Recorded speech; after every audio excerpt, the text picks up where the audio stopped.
அனைவருக்கும் வணக்கம். ஒரு 2 வாரத்துக்கு முன்னாடி இயற்கை வாழ்வியலை பின்பற்ற பிரம்மஸ்ரீ கோ எத்திராஜ் அப்படின்றவரை மீட் பண்ணுற வாய்ப்பு கிடச்சிது. அவர்கிட்ட பேசிகிட்டு இருக்கும்போது அவர் சமைச்ச உணவை சாப்பிட்றத நிறுத்தி கிட்டத்தட்ட 6 வருஷம் ஆயிடுச்சு அப்படின்னு சொன்னார். அவர்கிட்ட ஒரு 10 நிமிஷம் பேசிகிட்டு இருந்தேன். அவர் பேசிட்டு போனதுக்கப்புறம் எனக்குள்ள ஒரு தாட் வந்துச்சு. வயிறுக்கு உணவா உயிருக்கு உணவா? எதுக்காக நம்ம சாப்பிட்றோம்? உயிர் வாழ்றதுக்காக தான் சாப்பிட்றோம். ஆனால் இன்றைய உணவு கலாச்சாரம் எப்படி இருக்கு? நாக்குக்கு ருசியா இருக்கணும் அப்படின்றத மட்டும்தான் ஃபோக்கஸ் பண்ணுற மாதிரி இருக்கு. ஆமாம் தானேங்க? எத்தனை வெரைட்டி சாப்பிட்றோம்? முதல்லாம் வீட்டில் சமைச்சு சாப்பிட்டோம், அப்புறம் கொஞ்ச நாளில் ரெஸ்டாரண்ட் போய் சாப்பிட்டோம். இப்போ என்னாச்சு? ரெஸ்டாரண்ட்டில் சமைச்ச உணவு வேணும், ஆனால் நம்ம இங்கேருந்து அங்கே போகவும் கூடாது. அப்போ ஆர்டர் போட்டு ஆன்லைன்லேயே வாங்கி சாப்பிட்றோம். அதை பிளாஸ்டிக் பையில் வச்சு எடுத்துகிட்டு வந்து டெலிவர் பண்ணுறாங்க. இது எல்லாமே இப்போ ஒரு சூடான ஒரு உணவை ஒரு பிளாஸ்டிக் கண்டெய்னரில் போட்டு எடுத்துகிட்டு வர்றது. இப்போ டீயை கூட கவரில் வாங்கிட்டு போய் குடிக்கிற மாதிரி ஒரு கலாச்சாரம் வந்துருச்சு. இதெல்லாம் எங்கே போயிட்டுருக்கு? மைக்ரோ பிளாஸ்டிக்ஸ் தானே எல்லாமே. இதை யோசிச்சுட்டே சரி திருக்குறளை பெரட்டுவோம் அப்படின்னு சொல்லிட்டு திருக்குறளை எடுத்து மருந்து அப்படின்ற அதிகாரத்தை பார்க்குறப்ப மருந்து தான் பேர், ஆனால் அதுக்குள்ளே ஒரு 7 குறள் திருவள்ளுவர் உணவை பற்றி மட்டுமே கொடுத்துருக்காரு. உணவை எப்படி சாப்பிடணும், எவ்வளோ நேரம் கழித்து சாப்பிடணும், கால அளவு என்ன, இதை பற்றிலாம் ரொம்ப விரிவாகவே அவர் கொடுக்குறாரு. ஒரு உணவு சாப்பிட்டு அது செரிச்சதுக்கப்புறம் தான் அடுத்த உணவை சாப்பிடணும் அப்படின்னு திருவள்ளுவர் சொல்கிறார்.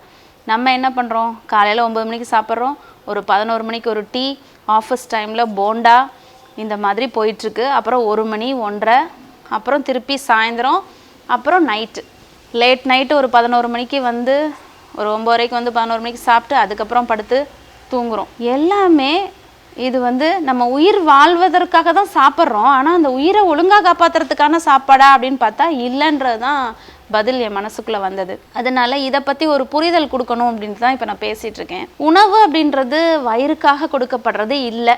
இந்த இதை ஃபஸ்ட்டு மைண்டில் எல்லாருமே ஏற்றணும். நம்ம உயிர் வாழ்கிறதுக்காக தான் உணவை சாப்பிட்றோம்.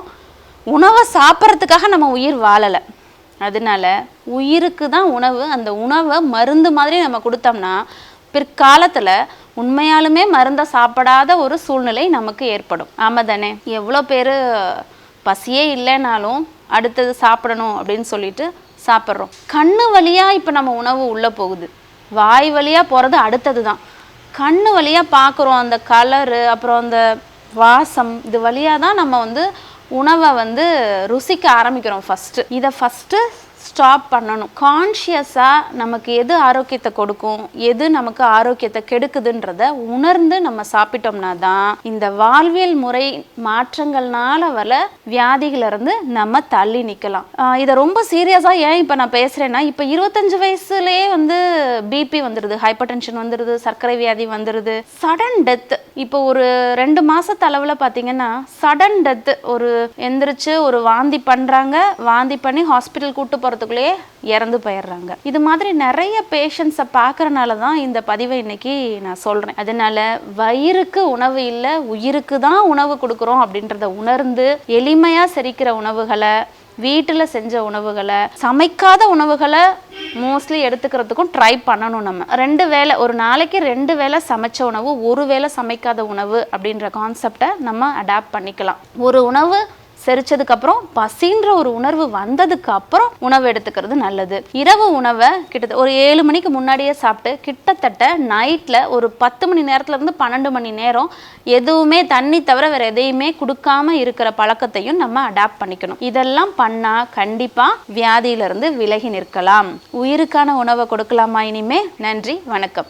மூளை நரம்பியல் குறித்து மருத்துவர் வேணி அவர்கள் எழுதிய தலைவலியே உன் முகவரி என்ன மற்றும் மூளை எனும் மூலவர் பக்கவாதத்தையும் வெல்லலாம் என்ற 2 புத்தகத்தின் வழியாக விரிவாக தெரிந்து கொள்ளலாம். புத்தகம் தேவைப்படுபவர்கள் ராக்ஃபோர்ட் நரம்பியல் மையத்தை தொடர்பு கொண்டு பெற்றுக்கொள்ளலாம்.